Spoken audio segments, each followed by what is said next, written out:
Hi,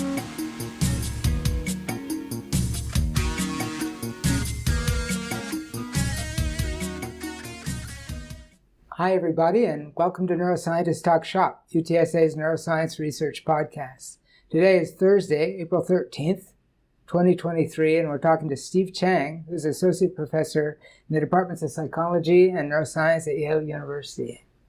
Steve's laboratory studies neural mechanisms underlying social interactions, mostly in primates, but also in humans and in rodents.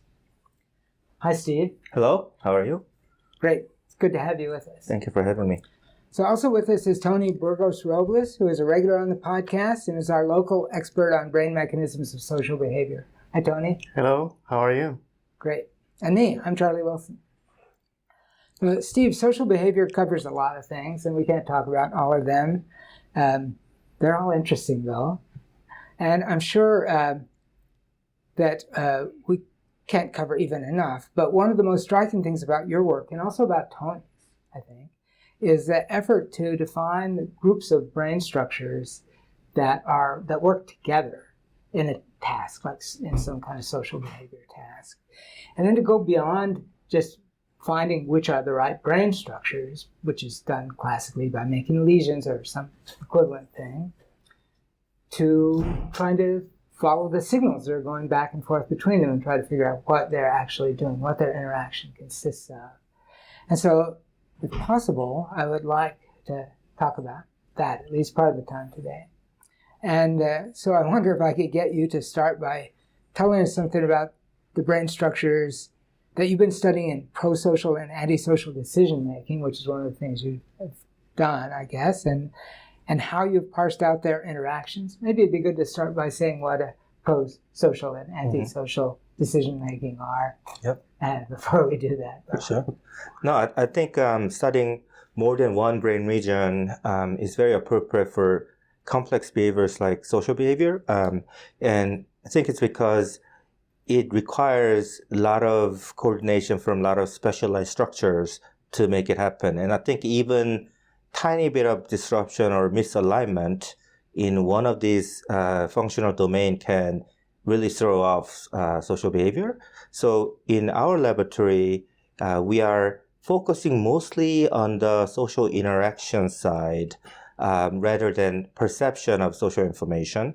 And for that reason, we focus mostly on prefrontal cortex and also the structure in the subcortical region, amygdala, that's heavily interconnected, which is very important. Kind of, some people call it limbic kind of pathways that are critical for, interpreting and guiding your motivated behaviors.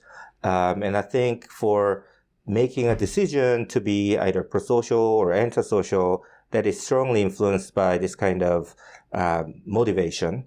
And we study these circuits in social decision making for that reason. In our lab, we study monkeys, and unlike humans, you have to kind of tailor what is prosocial and what is antisocial for that species.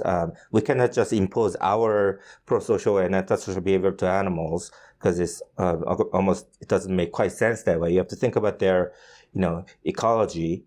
For monkeys, like rhesus monkeys we study, they are pretty competitive. So you have to think about when is the right setting for them to express prosocial behavior or antisocial behavior. So in our setting, we study, juice donation task, basically, where monkey can choose freely to donate juice to the other monkey in the room or waste it in a bucket. Sometimes they can choose to drink alone or drink together. And they show this kind of preference to donate juice to the other monkey over wasting it. We call it prosocial.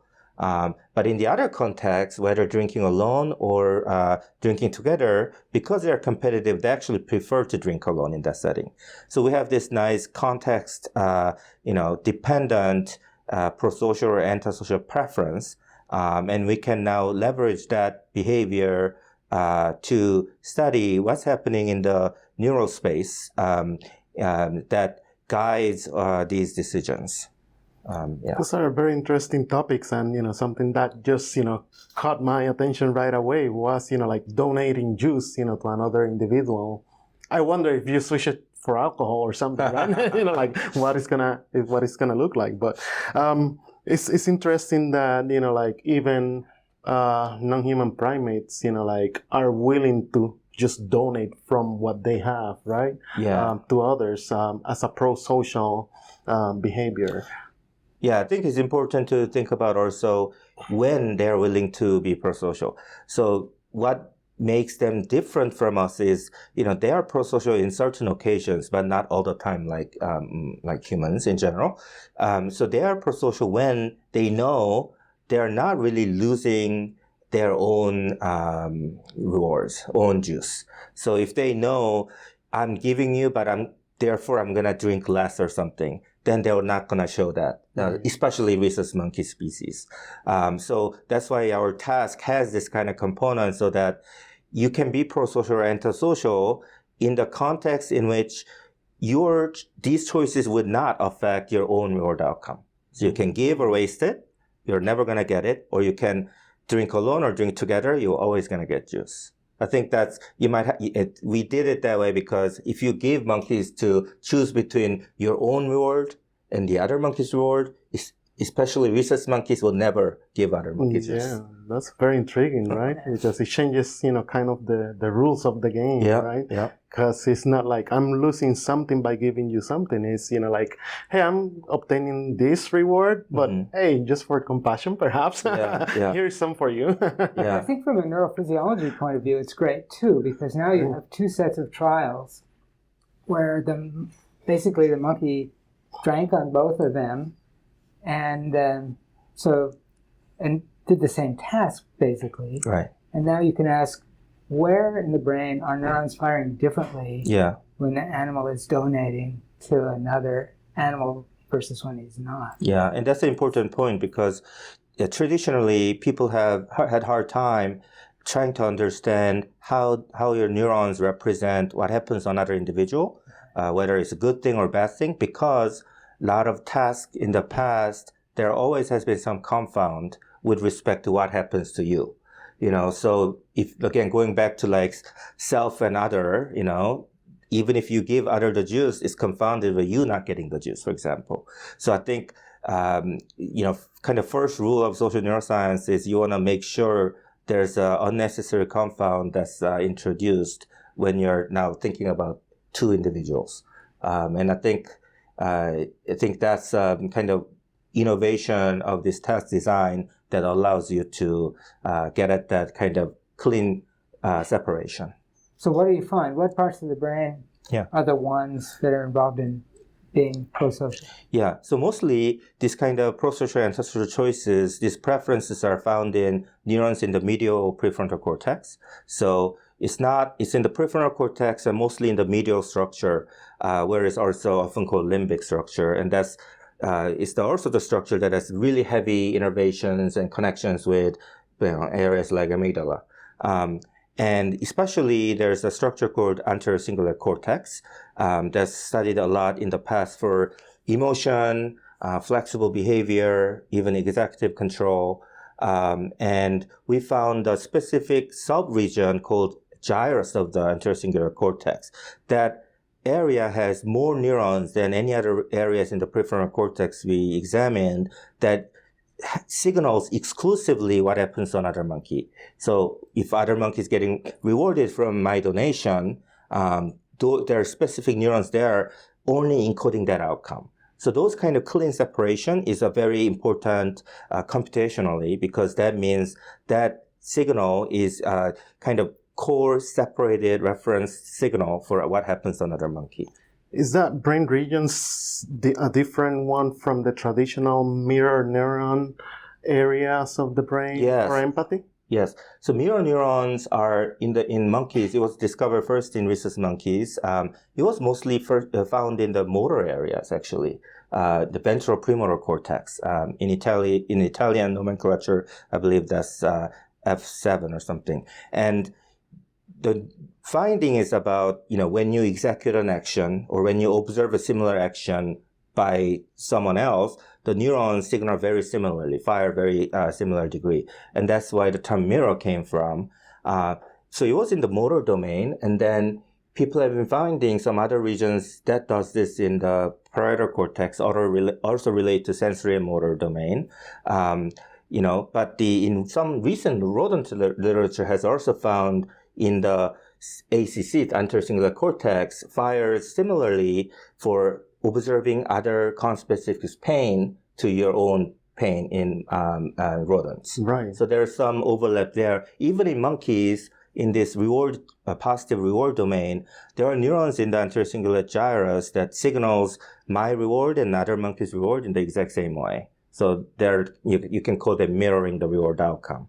Yeah. So in this case, we are talking more about, it's not only representing information about what is happening to others or what others are doing, but, perhaps, there's some emotional link, associated to all this kind of signaling in all these prefrontal cortical areas, which is intriguing because then we are talking about, hey, it's not only, functions of cognition for the self. It's also about, being able to represent in your brain what is happening to others from the emotional standpoint, right? Yeah, I absolutely agree. I think these regions are not processing pure sensory information of what happens to another individual. I think these are more in the domain of interpretation and evaluation of what's happening.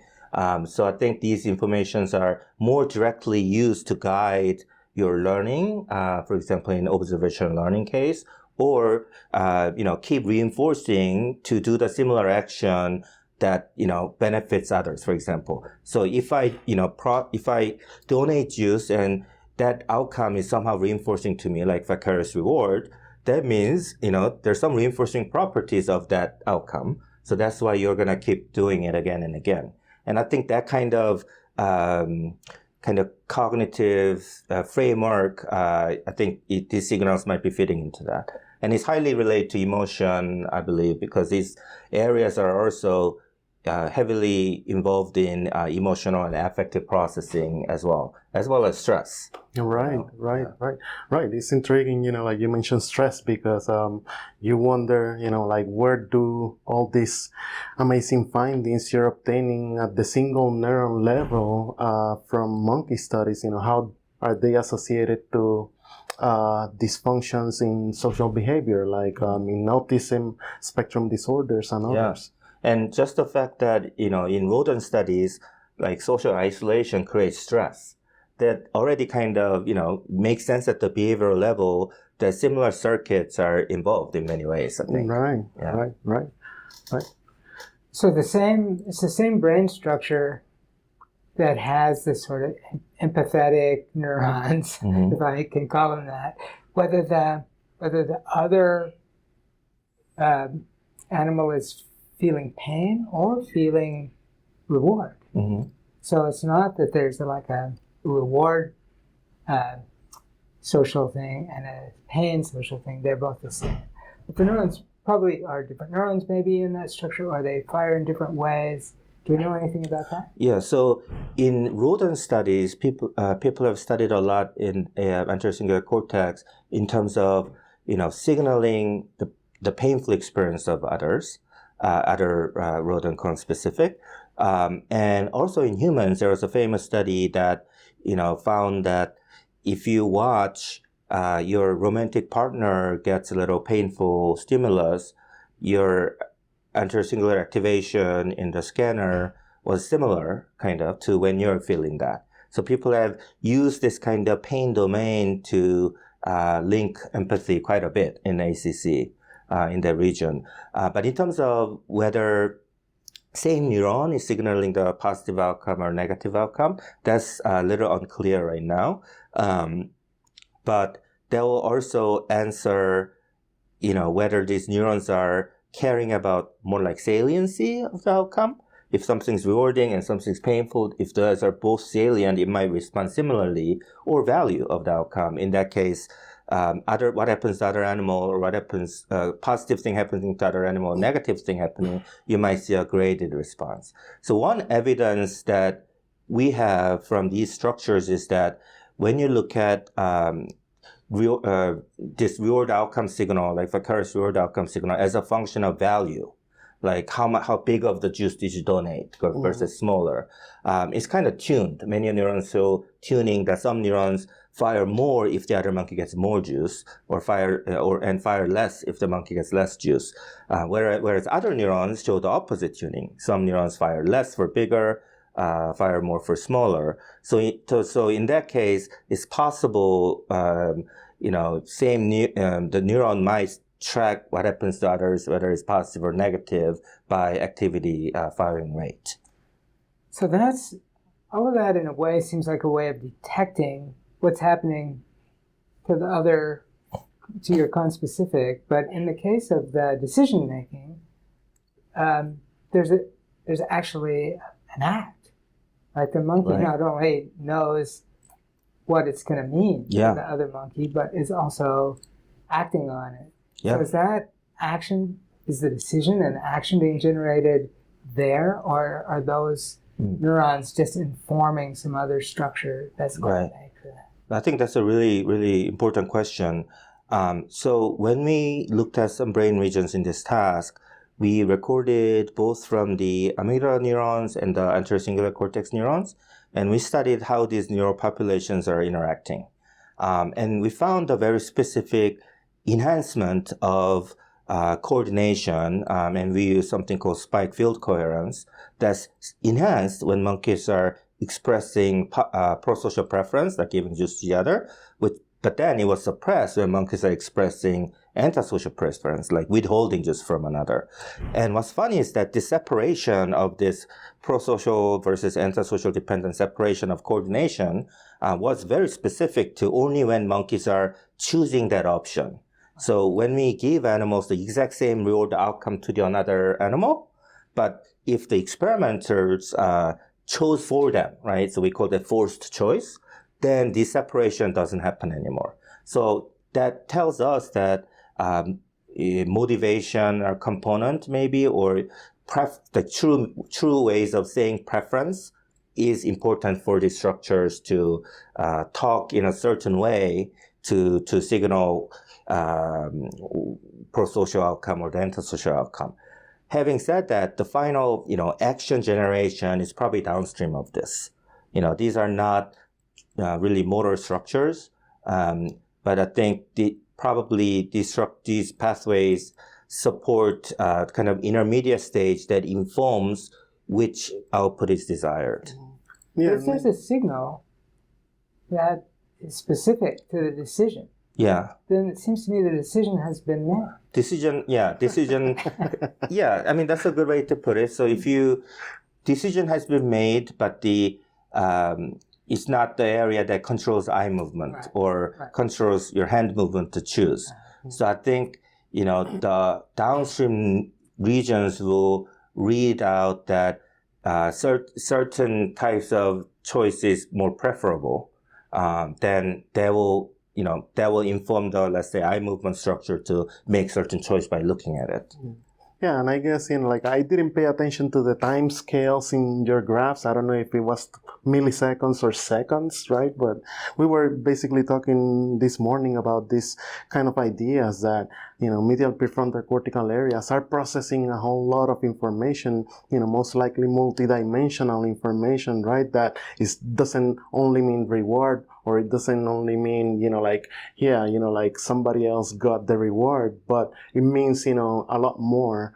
Thing is that you may imagine that, if that animal is experiencing something, is being processed through these brain regions, that, the memories will be encoded there. But, you showed some evidence that after training the animals, if the brain region is lesioned, they can still perform the behavior later on, right? But they cannot learn new associations. Exactly. You cannot develop prosocial preference based on new information, but your old preference is still there. Yeah, it's still there. And that's, similar to the data I was showing to you from my lab, in rodents, which we do a lot of behavioral tasks that need the activity of these brain regions, but then when we inhibit the brain region during memory recall, animals can do just well. But the problem is that they cannot integrate new pieces of information. New learning cannot occur as it happened before. Yeah. So I think this structure might be very important in making an association of, what is rewarding to another individual, rather than once that association is, I'm going to store that information. So I think, it's really about information processing from the perspective of other. So, I sometimes call that other reference frame. Information needs to be processed. This water bottle is yours, for example, not mine, right? That kind of referencing point, that kind of mapping between something that happens to me versus something that happens to another, that kind of separation of information is probably very important for this brain region. But, a lot of times we talk about associations, we think of them as pretty stable, but in social behavior, there's a lot of instability. Yeah. And animals that seem to be cooperating at one moment will suddenly quit doing that. Yeah, that's a great question. So the idea that all of this is involved in creating some kind of conditioned association, which then can go off on its own, probably isn't going to just go off on its own. Yeah. No, that's a really great question, because even in our task, it's not that monkeys are 100% choosing to donate juice to the other monkey. Even within a session, let's say 2 hours of behavior, the prosocial preference fluctuates over time. It's generally stable on average, but sometimes they're a little more, sometimes they're a little less. And this fluctuating is basically a non-stationary process. And I think there's some interesting thing to study about this, what kind of reason is driving this kind of behavior. And I feel like just like any preference type behavior, I think, it's not purely fixed, so maybe there might be some fluctuating states underlying it with it. Like sometimes you feel like I want to talk to my friend, just want to engage in social interaction. But other times you just don't want to do that. You just want to focus and read your book or something. So I think there's very interesting flexibility in a way there that guides your preference. It's not a fixed thing. It's a subjective preference to engage. And if I'm donating juice to somebody and looking at them, I'm judging whether they're grateful for the juice or not. The minute I think they're not, I don't get any more juice. Right. Because that output now, are doing that kind of stuff right? Too, right? Because then if you give juice if you donate money to someone, if that person is really not grateful about it, then that action you did gets kind of less preferred next time. Even if you've established this pattern, I think a lot of times we start viewing the brain in a sort of Pavlovian way, where things just get practiced, burned into the network, and then we go on to the next thing. Yeah. And nothing really, especially social behavior. I think in this case, for this region, maybe it's better to think about it as kind of reinforcement learning framework even. Because you do action, you get feedback, and that feedback informs what you're going to do next. And if it's keep reinforced by getting the good vicarious reward, then you'll keep doing it. But if your reinforcement gets weaker or even absent, then it will really encourage that behavior to get reduced. So I think, I think association in a way of kind of learning from the outcome is probably a better way to put it. I find it fascinating because, we just behave in, what we call normal ways, out there, not being fully conscious about all the social information and the complexity it brings into our brains, right? But our brains still can handle, to process all that information and even, tease it apart and send it to downstream brain regions. Some people better than others. Right? Some people better than others. Right. Here's an idea, what about in more than 2 individual interactions, like 3 individual interactions or 4 individual interactions? Perhaps an idea for a follow-up study, like what about if I take something from one primate, give it to another? Someone actually, someone has done this work actually. Someone has done this work. So, good colleague of mine, his name is Ziv Williams. He's at Harvard Medical School. He actually did a kind of 3-monkey version of task similar to mine. So a monkey has an option to give reward to this monkey or that monkey, okay? And the turns rotate. So next time, the other monkey will have to choose to give to this monkey or the other monkey and go to the next turn. And what's really interesting about this task is you have to think about reciprocity and retaliation at the same time. Wow. Because if you be nice to this monkey, that means this monkey will remember next time when he's choosing.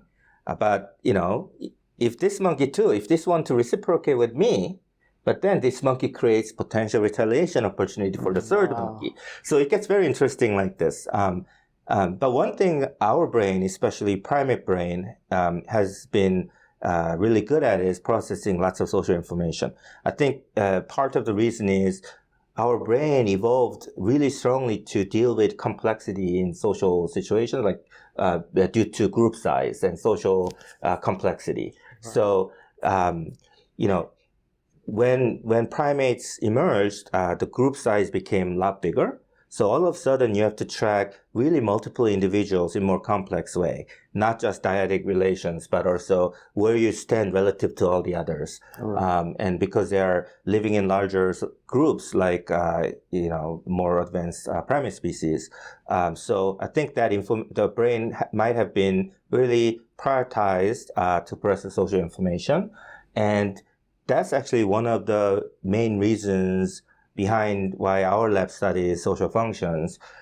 Social behavior is interesting enough, but also I believe that social situation might bring out the brain computations very well, because that's how we evolved to deal with. Yeah.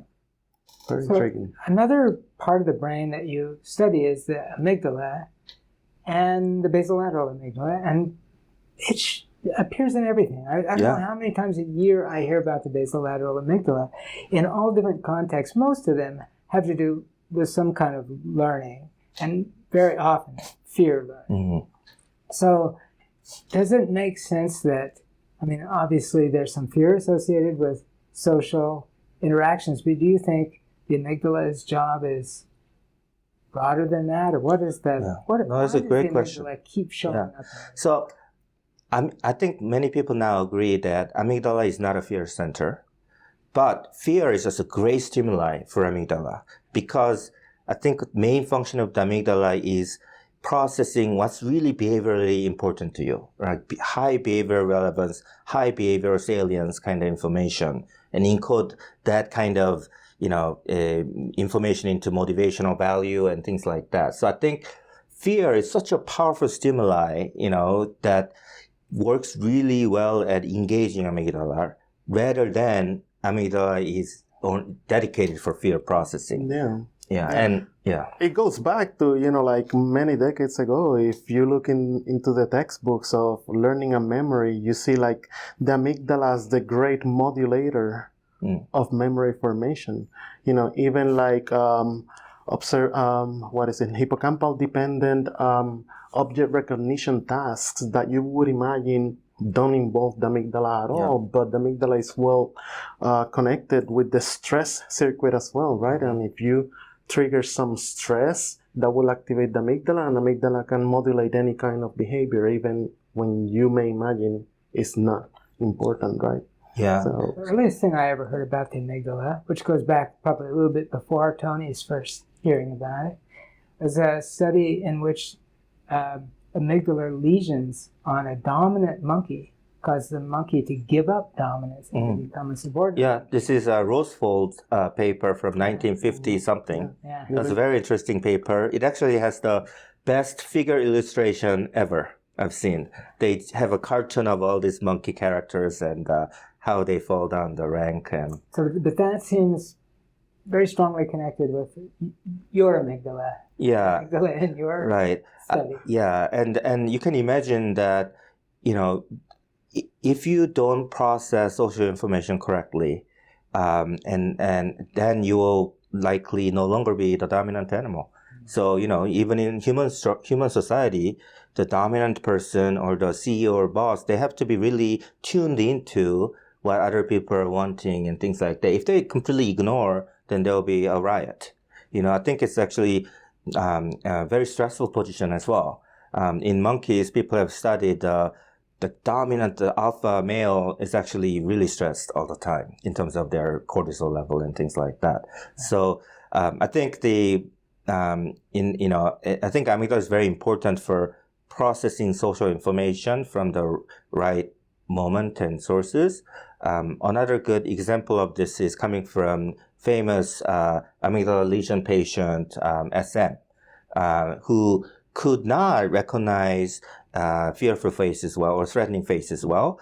But if you tell the person to just look at the eyes and do the same task again, then her emotional judgment completely became normal. So it's about her not, knowing to get the right information from the right social, sources.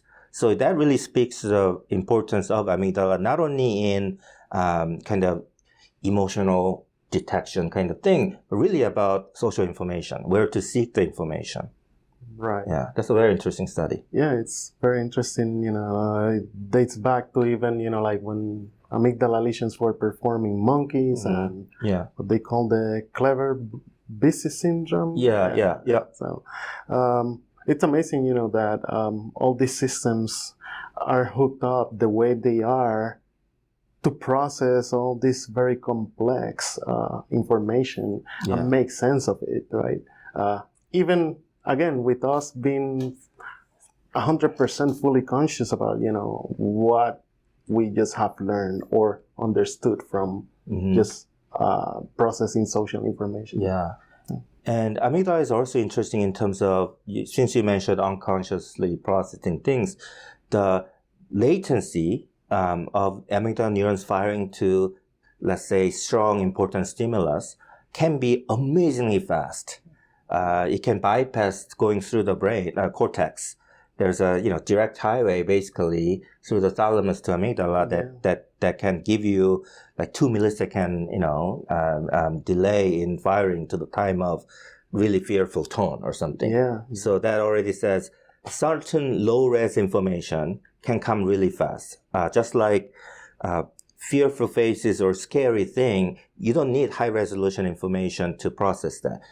All you need is low-pass filter for important information, so that can come really fast to amygdala. Yeah, that's a very important point to highlight. I have looked at, in older studies of mine, latencies in medial prefrontal cortical areas, and we are talking about at least 100 milliseconds, right, compared to the really fast amygdala signals. Yeah. And that's why, we always say, amygdala is being processing all this information really fast, send it to the cortex, for the bottom-up processing. Then the cortex can integrate that information and make some sense of it to make that decision, right? Yeah. And then it's not a modulate the one-way behavior. trip, right? Yeah, it's not a one-way trip. The cortex goes back to the amygdala. Yes, it's not a one-way trip, and the right? circulation of that is kind of unknown. I mean, it goes on for a while. And, the nature of the signals passing back and forth. Right, and it's also very tricky because,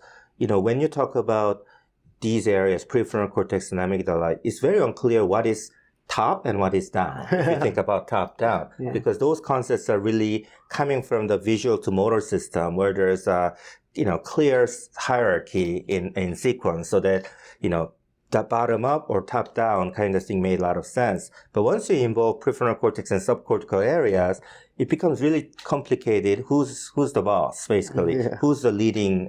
And our work seems to suggest that really depends on, what types of information processing you're doing. Sometimes amygdala might be leading the information processing and sending that information to prefrontal structures, but other times it's the opposite. So I think these kind of strongly bidirectionally connected area, maybe the information transfer direction and what frequency channels they might use might really critically depend on, which information processing you're doing. As a matter of fact, there are medial prefrontal cortical areas that even process visceral information, right? Mm-hmm. And you may imagine that, even after the decision has been made, right? Is it prosocial or antisocial?